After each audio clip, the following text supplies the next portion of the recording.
I need to bring up Twilight.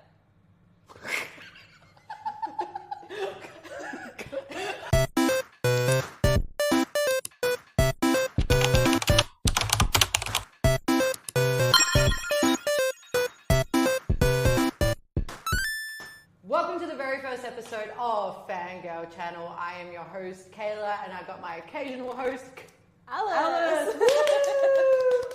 All right, before we introduce ourselves, I'm going to dive in and just tell you a little bit about the premise around Fangirl Channel and what it is all about. So basically, the term fangirl is stigmatized just a little bit, I think. Just a little tiny little bit. So many bands and so many artists, basically, they flourish because of the fans that have around them and fangirls and all this sort of stuff.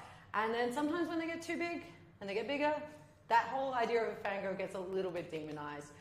Sometimes fangirl culture can be toxic and a little of that. And so we decided to put this channel together to basically not only shine a light on the fangirls who may actually feel a little left out a lot of the time, who might feel a little crazy. We are crazy, but we can show that it's a good thing. Right, it can be. There's healthy crazy. There's healthy crazy. We'll show you how to be a fangirl in a healthy way, a way that isn't toxic. A way that doesn't bankrupt you. And that too, because that is something that does happen. But also we want to show you basically how fan culture can actually be celebrated across the world and in different forms. All to do with music, of course, because that's our expertise. Because, as I said, I am Kayla, I'm a music journalist, and I work mainly in the metal and pop spheres these days, Asia pop spheres. Alice, can you introduce yourself a little bit? Hi, I'm Alice. I am it's like 15-year bangya from like the Visual K scene. We'll touch more on that in another episode, don't you worry. But I listen to all genres of music, so it doesn't matter which country. As long as it sounds good, I will listen to it. Exactly, and I feel like we're at the age where we've seen fan culture. And by the way, fangirl to me is a gender neutral term. For me, it's a verb. I feel like the action of being a fangirl is something you do. It's not so much, I mean, it is part of who you are, an adjective as well. But for me, it's a gender neutral term. I have seen men fangirl way more than me. Over things. Fanboying is pretty funny. I love it. I encourage it. I think it's amazing. But yes, we have been watching fan culture kind of develop, particularly online. Yes, it's changed so much over the last 2 decades. Yeah, I feel like over 2 decade long fangirls, I guess, from different spheres. So we're going to just touch and talk about different things. We'll also be inviting artists and people who work in the music industry to come on, because at the end of the day, being a fan can actually get you places if you use it in the right way. All right. So because everybody who works in the music industry, whether they're artists working at the back, the music journalist, marketing, anything like that, most of us start off as fans. Because why the hell would we want to be in a music? Why would you want to do it otherwise? Exactly. And because it doesn't pay that much. So you got to be passionate. You got to be passionate, because if you don't have that passion, most of the time you're going to fall on the wayside. So, without further ado, this is Fangirl Channel. Whee! So when we say fangirl, it's kind of more like a lifestyle rather than a casual kind of experience. It's something sometimes you can't control. I feel like there are times when I feel like I want to be casually like something, but then it turns into it's become something I think about. Oh no, I've played this song maybe 100 times over. Oopsie, I think we're going down the spiral. When was the last time you kind of experienced that, where you went from casually liking something to fully just enveloping in it? See, I don't think I have the ability to casually like anything music related. I'm either all in, or I just I'll listen to lots of music, but then Sleep Token. Yeah. That fandom's crazy. I will listen to every single album just in one go constantly. I did it for 3 months straight. So I feel like and if we do mention any fandoms, by the way, there is never any sort of malice in it. If we say something's crazy or something's wild or whatever, crazy, we kind of respect it. even ARMY, I respect ARMY for their passion. Like, you know, and I don't even have to say what ARMY is. BTS wouldn't even be as big as Exactly, they are without it. you know, So. again, and I mean, as I said, there are times where ARMY have been so amazing and done some crazy, great things and really stood up for their group. So I do have a respect and I do understand. So yeah, when we mention a fandom, don't come at us. We are with you. We're in the trenches. We may not be our fandom, but we've also been in the trenches ourselves. When you talk about like that, how you've never gone from like casual liking into something, you just kind of know. I feel like that for me is like with Big Bang, right? Because I was like a massive VIP for like 10 years, like maybe 10, from like 2010 to like 2016. I was like, Big Bang was my life, right?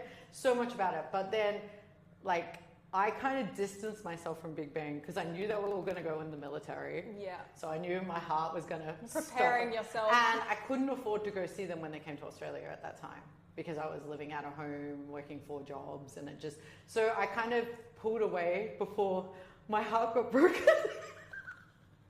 And then obviously they went on hiatus for 10 years and I didn't really think about them all that much because I'm like ADHD, so if something's not in my like sphere, I kind of forget about it. Out of sight, out of mind. Out of sight, out of mind. And then G-Dragon came back for his Übermensch album, and that was the first time he'd kind of come back with music. And they did the Mama Awards in 2024. And I watched it, but I tried to avoid jumping too far into it because I knew how steep my obsession was. And then when G-Dragon came to Australia, I couldn't get press tickets. I couldn't get a ticket. It was 1 million people in the bloody queue. Cue the meltdown. For $300 tickets. And I was like, that's a bit much. If only you were a Swiftie, my dear. And then I was all around Asia and I still couldn't get tickets to Bangkok. I couldn't anything. So I kind of pulled back. But then I had this itch in me. And it happened to come, I was like, I want to go back to dance. And Taeyang from Big Bang was the reason I started dancing in the first place back in 2012. And I signed up back for a dance class the same day Big Bang played their first night of Coachella. And so I was like, all right, it was like 3 p.m. in the afternoon here. So I was like, all right, I'll watch Coachella. I'll put the Big Bang stream on while I'm doing work. Slippery slope. My boy Daesung came out in this fit. And they came out and absolutely killed Coachella. And I was just sobbing. I'm like, I'm crying now. Get someone get this all attack. And since then, I've kind of been back fully into the fangirl experience. And that's where the difference between casually liking something and being a fangirl is this feeling, I think. I mean, like, I'm definitely less active in, like, the visual K community when I'm not in Japan. But when I'm in Japan, I'm, like, going to gigs every weekend. And, like, if there's an in-store event, I'm there. I'll like travel around the country just to see the band, and then I come back to Australia and I'm like, cool, well, I'm on hiatus until January. I feel like your wallet needs that. Like, yeah, well, I mean, when I was there last time, I've had friends that were like, oh, Alice, you're going to like a lot of gigs. I'm like, really? I didn't notice. I'm also like that with Gnosis. Gnosis fans, by the way, people say to me, oh, you're Gnosis' biggest fan. I'm not. And we'll do another episode about fan culture in Japan and how it's another level. We have stories. I call myself the Gnosis influencer because I tell people to listen to Gnosis. So listen to Gnosis, by the way. But in Australia, I am Gnosis' biggest fan. But in Japan, nowhere near us. I feel like we don't match up to Japanese fans You at cannot. all. And so I feel like Australia, like anyone in the West, if you're a big fan of something, start paying attention to what Japanese fans do and it'll make yourself feel a little bit better. Because those guys go hard. Like, because recently there was like a whole, I think on the internet, like discourse about people going on multiple shows on a tour. And people saying like, oh, that's like, oh. And I was like, that's crazy to me. Like, I think it was like Motion to Some White in America or whatever. Oh, were they like mad that like other people would people were going to multiple shows And I mean, if you like the band and you got the money, why yeah, not? yeah. And I'm so used to traveling, going multiple shows. Like I go to Gnosis, so Gnosis will do a tour in Japan, and it's like, oh, what shows are you going to across Japan? Literally, like my friends, if I'm in Japan, they'll be like, oh, if there's a tour, which cities are you going to? And I'm just like, well, maybe one or two, or maybe just three. Tokyo. And then they're like, cool, I'm going to all of them. Yeah. So I mean, I reckon we'll do a bit of a deep dive in, because we're going to do an episode on Visual Kei, but also Oshikatsu, so Japanese fan culture. We can do like multiple episodes on this kind of vibe. But that's for me what fangirl lifestyle is a little bit about. So yeah, if you are a big fan of something, you love something, and you have the money and you have the means, and you're not going to go homeless, like be homeless. Yeah, don't do that. Don't do that. Don't go into debt. Be responsible. Be responsible. What do you think, is there a moment where you felt like this is the craziest thing I've ever done as a fan that you feel comfortable to share? I mean, my other friend, like foreigner fan, she came from the Netherlands, and we dressed up in maid costumes in the color of like the member whose birthday it was, because it was a birthday live. I didn't tell them that we were going to be there. So we just showed up in orange maid costumes, and the curtains open, and they're like, what the hell is going on? These guy cockroaches. What? Shout out to Unite, boys. Unite. That's brilliant. For me, I think it was after Gnosis. Actually, no, before Gnosis, before Big Bang. My band is Deer and Grey. And again, I'll probably talk about that more in the Visual Kei episode. But for me, Deer and Grey have only come to Australia once. And they played Soundwave Festival. And so I was like, oh, do I pay $200 to see them at Soundwave? Or do I pay $300 to fly to Melbourne, stay in Melbourne, and go to the side show they're playing with Dillinger, Escape Why Plan? not both? So I went barricade, and this is the closest I will ever get to Deer and Grey again, I'm pretty sure, unless I'm interviewing them. Shouts out, boys, if you want to come on the show. Come sit in my seat. I will get a translator. Oh yeah. Hello, you're always welcome here. Yeah, shouts out to Deer and Grey. But Yoroshiku. but basically, I saw them. The show was so good that I bought a ticket to Soundwave the next day, and I went because I wasn't flying out until the Saturday, so I was staying an extra day in Melbourne. So I decided to go to the Soundwave. I just went for Deer and Grey. I didn't see. Oh, the only other bands I saw were the bands that were playing on the stage before Deer and Grey. So Less Than Jake, really great band. Mute Mouth, another great band. I don't know what they're doing now, but they were cool. I saw them twice because I flew back to Adelaide on the Saturday morning, and Soundwave Festival was in Adelaide the Saturday. I had to teach a dance class that morning, so I flew back, dropped my bag off at my house, went into the city, taught my kids hip-hop class, jumped on the tram, bought another ticket to Soundwave, and watched again, stood on the barricade. Pretty sure I got second-degree sunburn on my arms. It was bad. And saw them again. As you do. And then, yeah, I probably spent about my original $300. Turned probably a lot more after that. But was it worth it? It was totally worth it, and I will never regret doing that because Deer and Grey have not been to Australia since. It's been 12 years, guys. Claire. I had to fly to Japan and see them 7 or 8 times. Hey, if they don't come here, we go to them. That's how it works. Exactly, that's it. So yeah, that to me is always I always test my relationships when I start dating someone. I tell them that story, and if they still want to date me after that, then I know that. Can you handle the fangirl? Can you handle this? So yeah, can you handle this? Anyway, yeah. Fine. So when we talk about fangirl and fan culture, I feel like music fans and like, you know, those sort of fans, especially like girlies, little girls who are into like pop music and everything like that, they get like a really bad rap. But then I watch something, say like the World Cup, which is on now, right? And you see grown men traveling to wherever the World Cup is. They spend days and weeks dressed in their little... And a lot of money. And a lot of money. A lot of money. And their whole existence is surrounding these games and this soccer team. And there was like, I think it was like last World Cup where the Korean player, Songnim, is his name? He's really cool. I like him. And he really gave the finger to the Korean media, which was very cool. But he basically looked up behind him and there was all these like white male soccer fans all like, and he was like, hi, and they were all like, oh! And I'm like, that's how I feel when I see G-Dragon.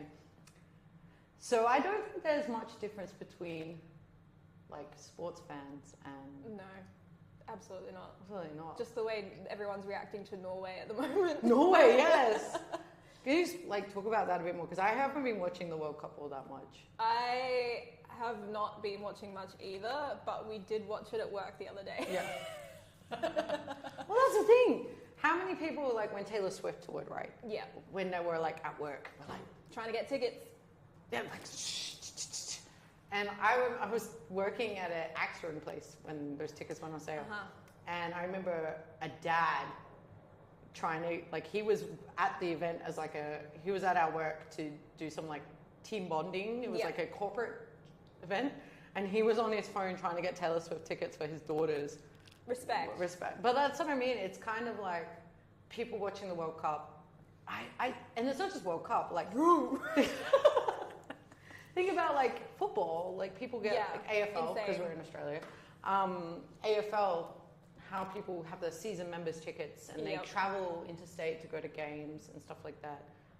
Was it Gather Round? Like people come to South Australia in particular just to like see more football games. More football games. And I'm a sports fan too, so like I'm just saying that I feel like there's sometimes a really interesting like dichotomy of like what we perceive as like acceptable. Like why is it acceptable? Like because I feel like as a teen girl or a tween girl, I feel like that's more acceptable to be a crazy fan. That's the time to be the craziest fangirl, and then like you have that little period where you're like, okay, I'll like be normal for a little bit, and then you realize, no, it's ingrained in you, and you come back to it in your like late 20s, and you're like, all right, we bowl. Well, it's interesting too because I see a lot in discussion in fandom spaces as well as about like age too. Like there's a lot of ageism I've found recently of like people going, aren't you too old to be their fan? I'm like, bro, I have money now. Disposable income. And once again, I will mention Japanese fans. They tend to be, they're like the older fans. They're still just as passionate. They will still spend just as much money, if not more. But that keeps these bands going, or these groups going, so they can do bigger and better things. Well, like I saw Big Bang in Japan. The only time I've seen them was in Japan. And like, I'm around the same age as those guys. So for me, watching them, they're like my age. I was sat in a section and there was all around me was like, I mean, they're probably not that old, but in my head at like 21, they were older like Obasa, like, you know, like with their little fucking like fans with the faces kind of thing. Yeah, like this. I did used to have like a Johnny's Uchiwa. Yeah, so like this, but it was with Daesung's face. It was with Daesung.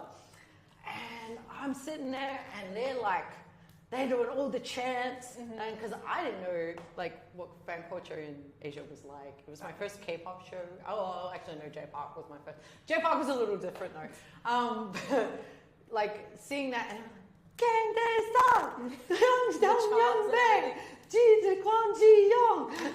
you know. But also, I wanted to just dial back a bit.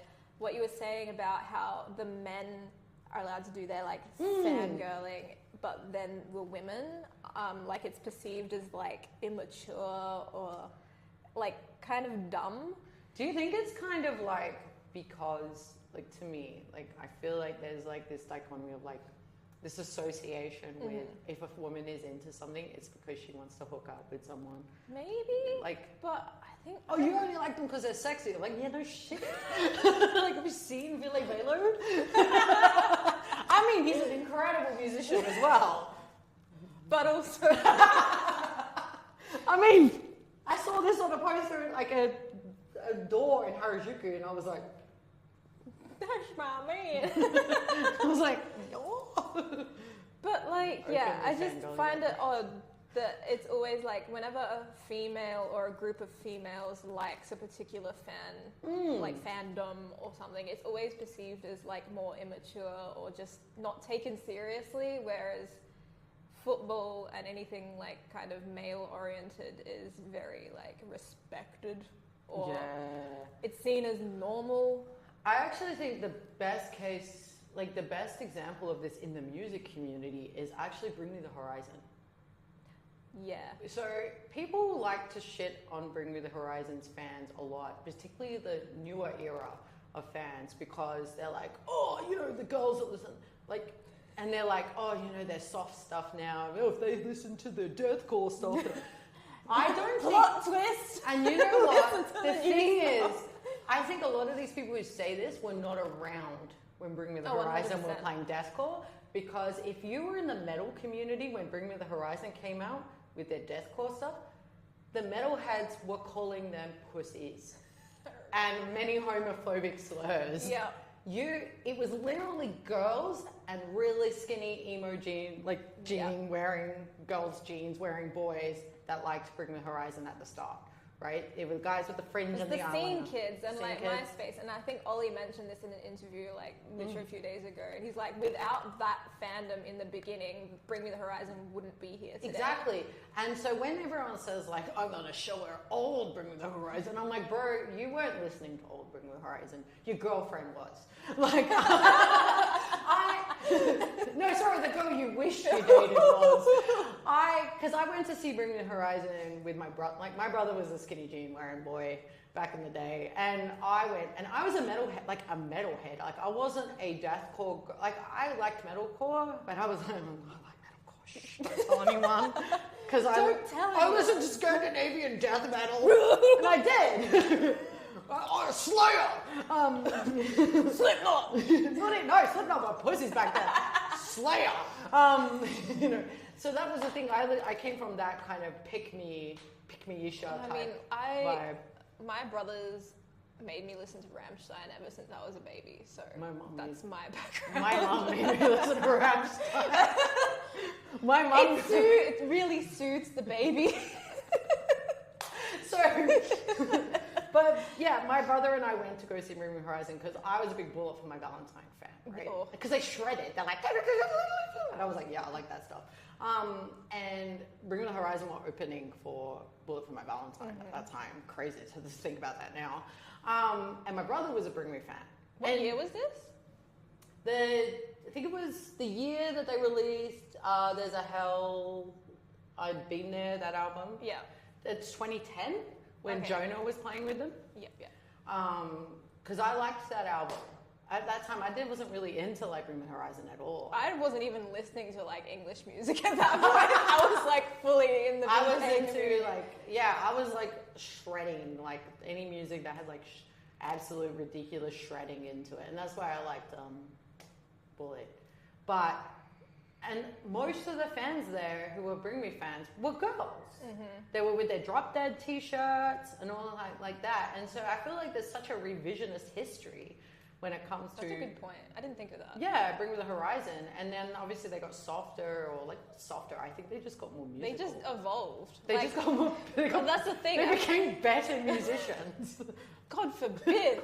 But I just feel like anytime a band like does or changes their sound dramatically, they blame the girls. Yeah, they blame the girls, and then they're like, oh, they went mainstream because they're growing their fandom. God forbid, like a band get bigger. Yeah, and I think at the end of the day, as long as there is a penchant for like selling out, and there are people who do that. And I think it was Mike from NoFX said this, Fat Mike, he said this like really well. It wasn't like bands like, because he was talking about bands like Green Day and stuff like that. Yeah. He goes, it wasn't that the music they played got popular. Yeah. It wasn't that they changed their sound to be popular. The music they played got popular. Like in the 2004, 2005, pop punk was super popular. That was the thing. It was the thing. Then Blink, Green Day, Good Charlotte. But everyone says all those bands have sold out now. Yeah, so we've got a little off topic, but that's gonna happen. But that's what I mean when it comes to like fan culture and revisionist history. All of a sudden, if girls are into the like Bring the Horizon now, we're going back to the like deathcore roots, which is really interesting to me. Like that they've made that decision. I mean, Jordan Fish left, and you know, and I feel like it's a natural cycle and progression. But as you go and listen to the new Bring Me the Horizon like deathcore version, don't say like, oh, the girls are not gonna like this. The girls have been drooling over Ollie's side and worshipping the ground that man walks on since they were playing breakdowns. I remember they literally had a meet and greet at Midwest Trader down the road. Did they? In 2008.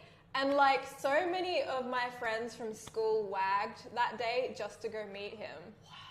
This is like, literally 2008. Well, because that was where you bought Drop Dead, was from Midwest Trader. That was Midwest Trader was the place to be if you had like money to spend, which I did not. I did, but I bought AFI shirt. That's my AFI on the wall. I bought an I Killed the Prom Queen t-shirt. Shut up to Jonah. You've been mentioned twice in this one episode. 3 times I mentioned Prom Queen earlier. Wow. And so my first ever mosh pit was Prom Queen. So if you want to doubt my credibility. That is such a like Adelaide scene kid. Like, I wasn't a scene kid. I wasn't emo. I wasn't cool enough to be a scene kid, so they all hated me. That's kind of sad. I was a metalhead. But yeah, I want to sign off with the fact that being a fangirl is something that we kind of embrace now. You know, we kind of, cringe culture is something I feel like these day and age, like, because you're millennial, right? Yeah. Yeah, and I think right now more than ever, being a fan of something, I think it's important to be passionate. I feel like I need to bring up Twilight.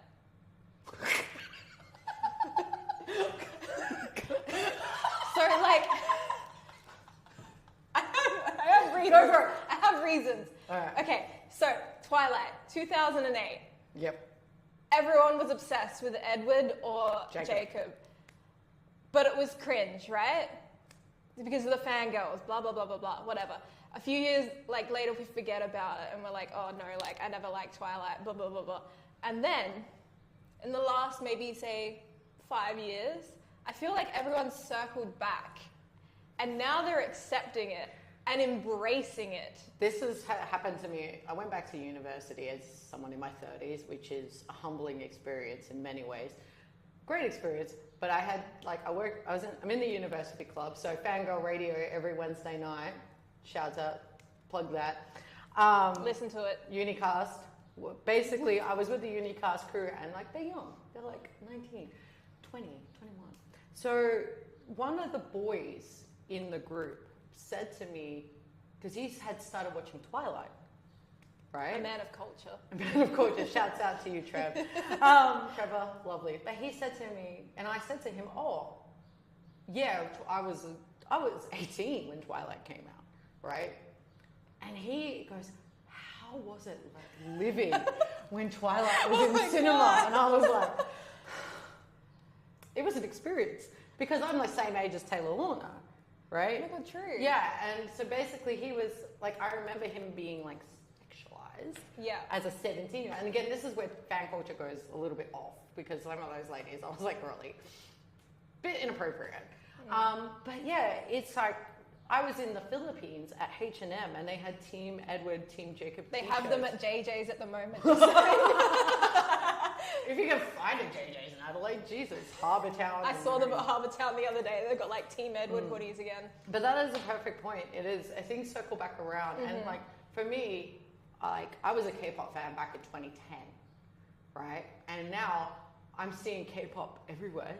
Yeah. which is crazy to me. We got bullied for that back in the day because we were listening to Nobody like bullied me. foreign music. They're like, oh, you can't even understand it. I'm like, it doesn't matter. It's cool. Like, why would you not want to listen to it? Yeah, well, it helped me learn words. I learned new words. I learned words. I went and learned a whole like language so I could like, when I got to Japan, I would be able to talk to my favorite band at like a meet and greet. Yeah. That's literally why I know Japanese. Who says fangirl culture is not good? But yeah, and now I've been able to get work in the field of K-pop because I have like such a baseline knowledge from 2010. So that stuff circles back around. So don't ever feel too like embarrassed by your fangirl. Obviously, again, there is a level that becomes a problem, like with anything. We always say like, you're gonna keep a level of professionalism. but also with bands and musicians and everything in right now, the economy for music is really rough. So by being loud and proud fan, you can help bands, particularly like smaller independent artists. And go to everything local like that. shows, support Go your to local bands. Yes, that can actually help bring them from like playing small shows in their hometown to traveling the world. Like Electric Callboy is a big one. You know, I saw them play small venue back in 2023, and now they're playing like arena shows. We'd love to see it. You know, Before Zara Larsson. Oh, I feel so bad for them because they meant that as like a little joke and people took it too far. Again, stop being mean to fangirls. Can I just say I love both? Me too. So I would be at the Zara front. Larson's a freaking queen, man. I know. I like pop music, so it's fine. But yeah, so that does wrap up our first episode. We did way more than we thought. But we have lots of things to we have talk lots about. of things to share when it comes to fangirl. And like as I said, if you want to deny our skin in the game when it comes to fan, we both. When I mentioned I was into Scandinavian death metal. I got my Finnish love metal. Him, Children of Bodom. You know, if you Billy. I need to put a Bodom poster on. But yeah, so next week I'm going to stay tuned to another episode of Fangirl Culture. We're going to talk a bit more about pop punk and those sort of things, a little emo stuff. I'm going to be catching up with local musician Taylor, who's been doing some great things in the community as well. We love to see it. Basically, from being a fan, has been able to get on stage and make some incredible music, but also bring up other artists as well. So we have a really good chat with Taylor next week. If you have anything you think we want to cover when it comes to fan culture or fangirl questions, maybe you're like young and you're starting to get into bands and you want to know about going to shows and how Get to more participate. involved in the community. Yeah, and do it in a way that doesn't feel toxic. Get away from the online kind of drama of everything. Leave a question below. We have Fangirl Radio on Wednesday nights where we're playing basically music from around the Asia Pacific region. So if you want to listen in, I'll put more details down in the description. And yeah, and also you can find us at fangirlchannel.club online. And we have little articles and reviews and stuff like that. And follow us on Instagram as well. Thank you so much, Alice, for that one. Thank you for letting me come on. You're the co-host with the most, Des. Thank you. Co-host with the most. And we'll catch you next week. Thank you. Bye.